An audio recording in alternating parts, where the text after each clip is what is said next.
Frank Isola, Israel Gutierrez, Marcel Louis-Jacques, Clinton Yates.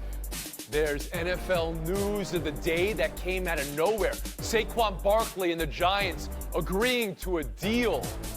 What just happened? Well, we will start with the news of the day. Bronny James now in stable condition after suffering cardiac arrest.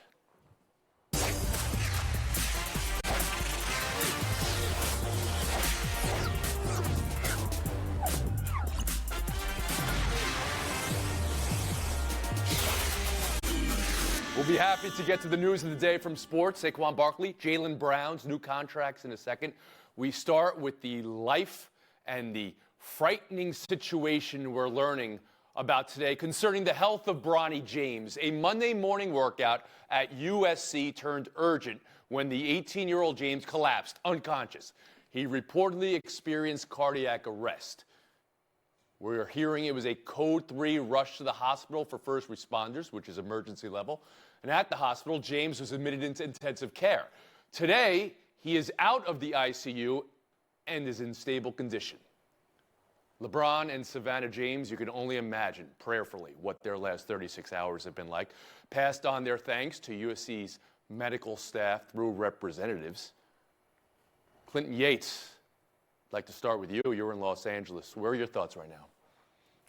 You know, it's a difficult situation because part of what LeBron James coming to Los Angeles meant was who he was going to be as part of this community. And USC was a large part of that in terms of how he connected with his family. LeBron has held high school tournaments there. There have been various appearances by him on campus, and we all knew what Bronny and Juju Watkins were going to be to what this next upcoming school year was going to offer from a USC athletic standpoint. As for the actual situation itself, most people on campus just found out. It is not something that everybody is talking about. It is not something that a bunch of people know a lot about. But I will say this, it is beyond unfortunate because Bronny is a young man whose life position has been put in such a microscope, how he's looked at, the son of LeBron James, the person that he is, that for this to, I don't want to say cut short, but to quell his current athletic career and whatever his life is to become is just very unfortunate. That young man has a lot to look forward to in his life, and I really just hope that everybody can understand that it's not all about basketball, and this is just what goes on when you walk this earth, and you hope that you get to wake up another day and draw another breath. Marcel Louis-Jacques. Well, Tony, one thing I'm grateful for, and I know the James family is grateful for, Los Angeles has 3 of the 5 best hospitals in California. 2 of those hospitals rank in the top 10 nationally. It's awful that this happened, but if it had to happen anywhere, thank God it was in a medical mecca like Los Angeles. So I just hope that he can obviously retain his playing form, but basketball seems like so far off right now. Mentally is what I'm more concerned about here. Can he get over a harrowing experience for an 18-year-old? All of this just, it reminds me of a conversation I literally just had with my dad yesterday. He asked me if I was CPR certified and when the last time was that I took a course. And the unfortunate answer, it was too long ago. So let this be, I guess, another reminder, America, if your answer is like mine, it might be something to shore up on. It's something that everybody should have in their repertoire. Prayers are out for the James family. Glad that he's out of the ICU. Israel Gutierrez.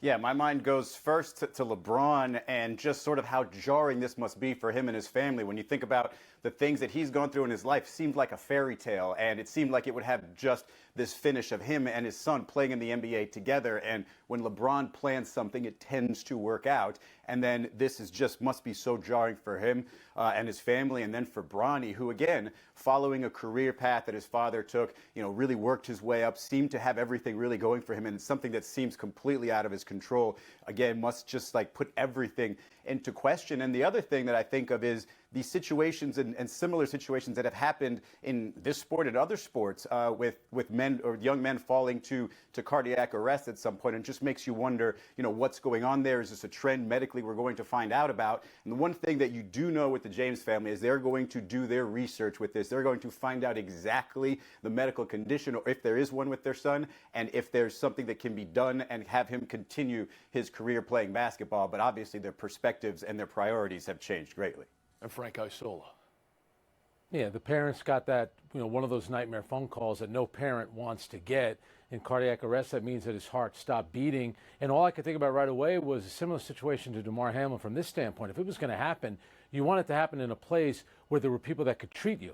This wasn't like he was home or maybe in a park. He was on the USC campus. They were able to treat him right away, which is, I'm sure LeBron and his family are in shock, but they have to be very grateful for that situation. What this means, moving forward, who knows? And I agree with Izzy. I think LeBron will get a lot of answers. Certainly, you just hope the best for this kid, because everything that you've heard about him, just in terms of a player and a person, considering everything that he has in his life in terms of the wealth and what he was born into, he's supposed to be a really terrific kid, a great teammate. And, the future for him, I think, still looks bright. It's just a very, very scary situation. As of right now, it looks like, and hopefully, he's going to be okay. One thing that struck me here is the reporting in this has been airtight. And I think that shows a respect here, which is welcome. And it really is some growth in the industry in regards to the humanity of the athletes we cover. The questions over why, they need to progress with respect too, I think, because it doesn't need to be political. Athletes have experienced heart ailments before. We've seen that recently too, Israel. But I know you said there's value in knowing here. Yeah, no, I definitely wonder if there's a medicinal reason for this, if there's a trend for this. And I don't think it's something that should be taken lightly. I don't think it's something that we should just be thankful that these athletes are okay. There's definitely something to be looked at there. And again, don't want to get into the politics of what could be, what it can't be. But, how many more of these situations do we have to go through before we sort of land on something that we can say, okay, we understand these situations a little bit better? There are those questioning about vaccines. There are those questioning about what in a world post-COVID or long COVID, what can possibly happen in this history of this sport. We have two. Hank Gathers is a complete and Reggie Lewis, in my mind, as an older viewer now at this point, where we have seen players in their prime, the peak of athleticism, and something they didn't even know was in their bodies was there. This is the type of thing now that is in the LeBron James family. Life gives you a test sometimes long before it gives you the lesson, right? And now you have to find those answers. And we wish the best to that family as they go through this. It's hard to think about that and then turn to sports, even sports where athletes' bodies are in peril. But that's what we do in this show. And we'll start now with the NFL news of the day. Saquon Barkley and the Giants suddenly agreeing to terms. 1 year, $10.1 million. Basically the same as the franchise tag that he refused to sign over the last couple of months. But he gets $2 million up front. And then there are incentives up to $1 million if he goes for 1,350 yards or 65 catches or 11 touchdowns that are just above the numbers he had last year. Franchise tag can be in play again next year. But Marcel, you're our NFL reporter. I turn to you. What just happened? And what does it mean for the last week of conversations we've had about the running back market? Well, Tony, the Giants just pacified a guy who had no other option in this scenario. Saquon gets a chance to say that he beats the franchise tag, and the Giants, they get their superstar back at camp. Everybody's happy, right? But I ask you, America, what else was Saquon supposed to do? Because if he sits out this year, it opens the door for an Austin Eckler type to come take his spot. And I don't mean 2023 Austin Eckler. I mean 2019 Austin Eckler, who proved to be the LA Chargers running back of the future, while Melvin Gordon was holding out for a new contract. And we heard a lot about this infamous Zoom call between the top running backs, right? You know who I bet wasn't on the call? The guy in the third season playing on his fourth team in 3 seasons, or the practice squad guy looking for an opportunity, or the backup who thinks that he could do the starter's job just as well. Those guys, they're going to raise their fist up and say, yeah, brother, go get your money, but turn right around and tell the coach, I'm going to do whatever it takes for the team to win. So he had no other option here, and he did what people have been doing for millennia, Tony, which is exactly what's best for himself. Saquon Barkley did what's best for Saquon Barkley. I implore other running backs, Josh Jacobs, to do the same. Israel Gutierrez. Yeah, I agree with Marcel. Saquon can only do what's available to him now. He's in the present. He's not going to solve the future running backs issues by holding out or anything like that necessarily. I think it's entirely unfair, frankly, what's happening with the running back situation, because if you look at this contract, for example, they're telling him, hey, you essentially have to have the same season as Josh Jacobs last year, which is leading the league in rushing, which is what Josh Jacobs did last year, and have a good amount of receiving yards. And then what? You're going to make $12 million? Like Tyreek Hill said last week, hey, I'm going to get 2,000 yards this year. Okay, he's maybe going to add 50 yards rushing to that. Saquon Barkley can get to 2,000 yards in yards from scrimmage and still be $20 million apart from Tyreek Hill. That makes no sense to me. To me, this is on the offensive coordinators, the head coaches. These running backs, the special ones anyway, utilize them better. Make them worth more because they're obviously already getting a lot of rushing yards, but go ahead and build your offense around them. The Giants don't have a bunch of wide receivers to put around them. Go ahead and make Saquon Barkley the star and make defenses have to worry about him. I don't think there's a bunch of teams in the NFL that are just set on the running back position, that all these guys are so interchangeable. No, there are some guys that are special and deserve to. That's the philosophical argument, and I think the Giants would say Saquon Barkley is our star. He's the one the offense is running through. But in this particular case, Frank, I'll turn to you in New York after they're loggerheads for the last 3 weeks, 3 months, 6 months even. And now this, to take the deal, basically that is the franchise tag with a little hope for incentives. Well, that's because when the Zoom call ended, guess what? They were all still running backs with very little leverage. If you want the crazy money, become the quarterback. Become a defensive end that gets to the quarterback. Here's one for you. Become a great forward in Europe and get money from Saudi Arabia. Maybe they'll offer you half a billion dollars, whatever the case may be. Saquon Barkley is a terrific player. Unfortunately, the position he plays in the NFL, the market, it just isn't there. It's a short shelf life. But I'll say this about Saquon Barkley.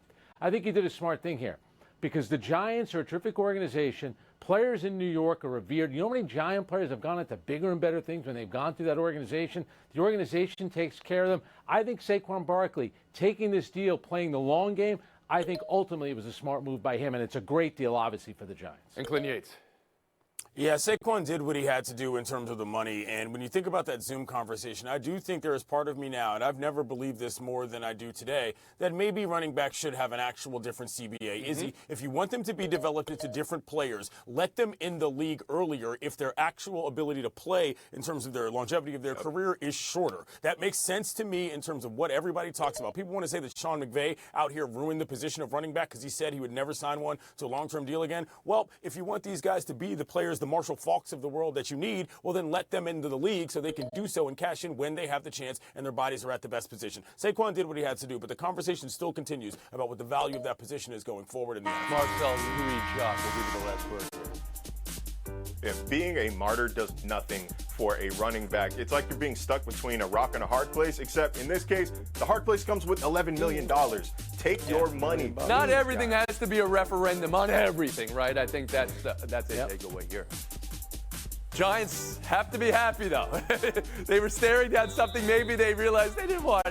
Giants fans have to be ecstatic. We'll take a break. Fire Cell next. Welcome back to Around the Horn, brought to you by Chase. Coming to you from the Seaport District at Pier 17.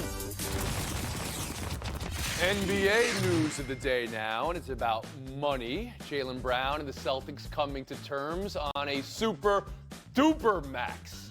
The league's first $300 million player.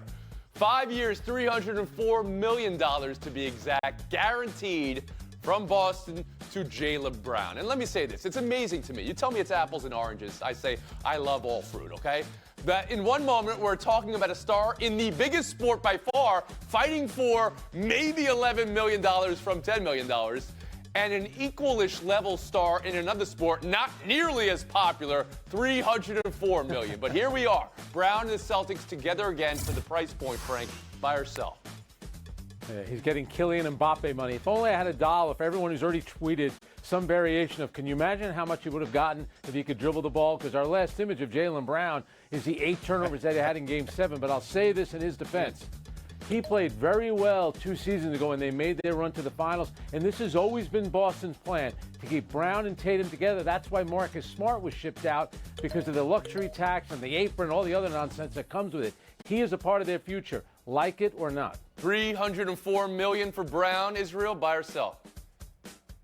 Well, you have to buy it, and maybe Jason Tatum and Jaylen Brown aren't the perfect pairing, but when you've got Jaylen Brown coming up to free agency and he just gave you 27 points on 50% shooting, and he's a wing player, of course you have to give him the supermax that he's eligible for. I think what's interesting is going forward when Jason Tatum is eligible for his supermax next year, they're basically just telling you, hey, we are committed to these two, and this is going to have to be a pairing that wins us a championship because they're going to, average at almost 60 points a game together, and theoretically still getting better a little bit. 60 points per game and 100 $120 million per season combined once you get the Supermax for both. Marcel, buy or sell? Yeah, I'm buying. And Brown's got the title until Jason Tatum ultimately surpasses him next year. Brown deserved it. He had a great year. Career highs in points, rebounds, shooting percentage. He deserves it. But there are some things that he needs to work on. 54% of his field goals, no assists. Doesn't sound as bad until you realize, oh, I play with another ball-dominant wing in Jason Tatum. So they have to figure that out one way or another, not to mention his turnover-to-assist ratio, one of the worst in the league. But I'm of the mindset, when you have good players, all right. Keep so $304 million, but you still got to work on some things. Clinton Yates, buy or sell this deal? I don't understand what I'm hearing here. Every single person has said, well, there's this issue, there's that issue, but of course you got to give him the money. No, you don't. My man has only been All-NBA once, and that was last season, and it wasn't even first team. That's sorry, why he qualifies, I'm selling this. right? This is too much money for a player of his caliber. I'm not saying don't get it, young man. I'm just saying roster construction-wise, this does not make sense to me whatsoever. Football now. Buy or sell to Packers camp.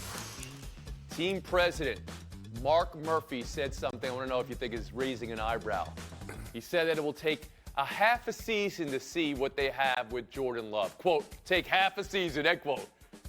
Clinton, buy or sell a half a season?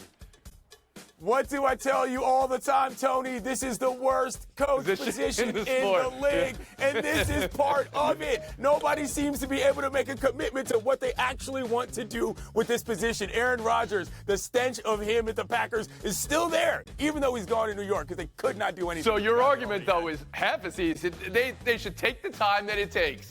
1 season, 2 seasons to get a They drafted him in 2020, Tony. We were doing this show from our living rooms then. They should have had it figured out. Oh, they should already have it figured out. Okay, you went the other way. You don't need a half a season. You should know already. Marcel Louis Jacques, how about you? Yeah, who needs half a season? Us? Like people who don't see the Packers every day? You've been around this guy every day for the past 2 years. If you don't know if he's got it by now, then I have no faith in it either. Wow. I was willing to give them the benefit of the doubt because of how Aaron Rodgers worked out. If anybody knows how to move on from a Hall of Famer, it's got to be the Packers, right? No. If this is the case, I'm snatching my goodwill back like Nunu's chain in ATL. You guys are surprised. I thought this was going the other way. Like, you're only going to give him 9 games now that you finally gave him the keys? I thought you would say he needs more time. Israel, how about you? I'm with you, Tony. Giving him 8.5 games, not really enough. That was jarring to me. I know he's been with the organization for a while, but practices and games are entirely different. This is an organization that seems spoiled by the fact that they've done this twice in a row with Brett Favre and Aaron Rodgers. Like, oh, the next guy, we'll figure it out in half a season. No big deal. I'm in a place where they gave Ryan Tannehill 7 years and still couldn't figure it out. So half a season? Man, that was tough. And how about you, Frank Isola? Come on, he deserves at least the whole season. This idea they see him in practice. Hey, there's a lot of people that are pretty good on this conference call for our show. Then they show up and they don't perform. So come on, give me a break. But I'll say this about the Packers. Name I'll some say names, this. Frank. I don't feel bad for them. They went from Brett Favre to Aaron Rodgers. Nobody organizations never have quarterbacks like that. They went back to back with 2 legends, so I don't care about the Packers. You've had a long run to begin with. You got it. Clinton is a conference call, so. Conference. I missed the conference call today. Just so we're clear. I'm not talking about these guys. Clinton, thanks for your time today, Frank. See ya. Marcel Louis Jacques, Israel Gutierrez. South Florida Showdown next.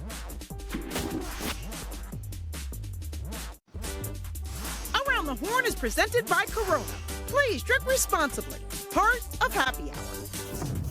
Brewers Reds last night was off the rails. Ellie De La Cruz went deep, but robbed by Joey Weimer. That got the Brewers Diamond Vision to do a little trolling. Next at bat, De La Cruz obliterated a ball 450 plus over that Toyota in center field that got the Berserkers hat, the Vikings helmet they're wearing in the Reds dugout. But wait, there was more. Yelich walking it off in the 9th. So Milwaukee gets the big win in the division. They play a few more this week. Marcel, what's the takeaway from this series? First of all, I love pettiness, and this is fun pettiness, not like baseball's normal pettiness that involves a 90-mile-an-hour fastball directly at somebody's hip. Israel? My take is that karma doesn't exist. You get the instant karma, supposedly, right, from the Ella De La Cruz home run, but they lose the game on the walk-off. So I feel like, karma, not real. Karma doesn't exist. instant karma does, but karma doesn't. I'll give a point to Israel. Orioles 3, Phillies 2. This game had a playoff atmosphere. Trey Turner had a tough night. 2 errors, was tossed for arguing. He's kind of been lost this season in Philly. But here's a play. Bryce Harper trying to score from first on a single to give Philly the lead in the 8th. Colton Cowser got him with the cutoff. Then Cowser, then won it in the 9th. What stood out to you, Israel? What stood out to me is poor Trey Turner, already having a terrible year, getting booed at home, had 2 errors, and then he gets tossed because he too aggressively threw his equipment toward the bat. Boy, that was sad. Yeah. Marcel? Yeah, but I mean, when you argue for 30 seconds, you kind of force the ump's hand. He's just in a heightened emotional state. Love what I saw from Bryce Harper, though. A week after having the bat on his shoulder, you saw the emotion. He still kicked. Yep, yes, he did, but he was thrown out. Point, FaceTime. Marcel, you got thrown out at the plate. Gutierrez, 30 seconds.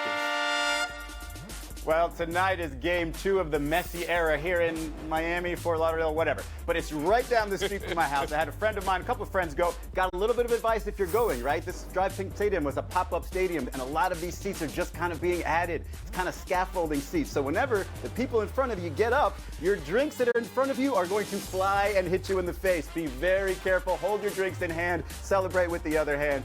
Careful, because some of these seats very dangerous. And you got a new guy, Inter Miami. You should check him out. Yeah. Marcel, you going there tonight? Let's get this man a press pass, please. We'll see you tomorrow.